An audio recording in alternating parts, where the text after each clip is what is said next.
माझ्या छोट्या मित्रांनो, अस्सलाम वालेकुम। कैसे हैं आप?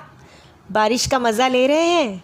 अच्छा जी, ले रहे हैं तो फिर आइए आपकी हफ्तुम जमात की मराठी की कविता आला पाऊस पढ़ते हैं और समझते हैं। ही कविता काव्यत्री सुनीला गोंधळेकर यांनी लिहिलेली आहे और इस कविता में इन्होंने बारिश की खूबसूरती को बहुत ही खूबसूरत अंदाज में बयान किया है। तो चलिए देखते हैं। आला पाऊस। छपरा खाली कुणी लाविले, अगणित इवले दिवे। छपरा खाली यानी घास फूस की छत के नीचे किसने लातादार छोटे दिए लगाए। पागोळ्यातून झरझर कैसी ज्योत ज्योत उजळे। पागोळ्यातून यानी छत से गिरने वाली बारिश का पानी। इस बारिश के पानी में झरझर कैसे दिए की हर लौ से रोशनी नुमाया हो रही है, चमक रही है। ठिपके ठिपके थेंब जोड़ूनी रंगावली सजवीते। कवियत्री कहती है, कतरा कतरा बूंद मिलकर जैसे रंगोली सजा रही है। रांगोळी तिया इंद्रधनुचे रंग कसे पसरती। और इस रंगोली को देखने पर ऐसा लगता है जैसे धनक के रंग हर तरफ फैले हुए हैं।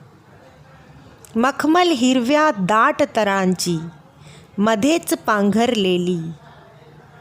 मखमल की तरह सब्ज गहरी घास दरमियान में फैली हुई है। तृण यानी घास होता है बच्चों।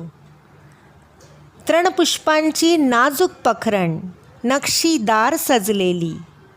घास और फूलों की नाजुक सी डिज़ाइन सजी हुई है। टप टप टप टप संगीत धुन ही दाही दिशातून। टप टप की आवाज़ मौसीकी की धुन की तरह 10 सिमतों से सुनाई दे रही है। छपरावरती तबला होऊन वाजवितो कोण। ऐसा लग रहा है जैसे छत पर कोई तबला बजा रहा है, तो ये कौन बजा रहा है? वर्षा ऋतूचा दिव्य सोहळा हिरव्या रंगातून। वर्षा ऋतु यानी कि बारिश के मौसम का एक कुदरती जश्न जैसा लगता है। धरणी करीते असा साजरा उत्सव ओथंबून।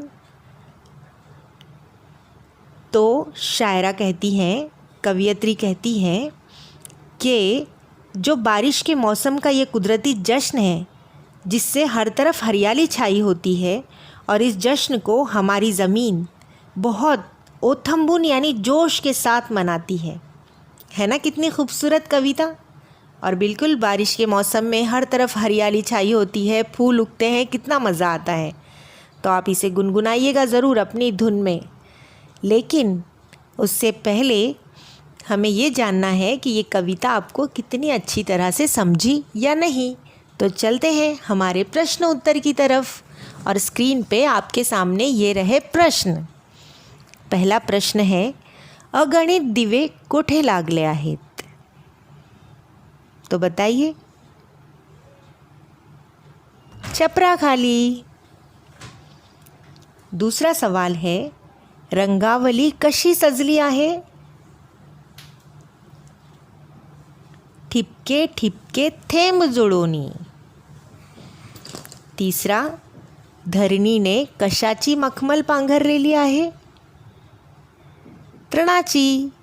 तृण को गवत भी बोलते हैं मराठी में, गवताची भी बोल सकते हैं आप लोग। और चौथा सवाल है, धरणी कोणता सोहळा साजरा करत आहे? वर्षा ऋतूचा। समजलं? तर ओके, मग तुम्ही प्रश्न उत्तरही पाठ करा आणि कविताही सूरतालात म्हणा। खुदा हाफिज।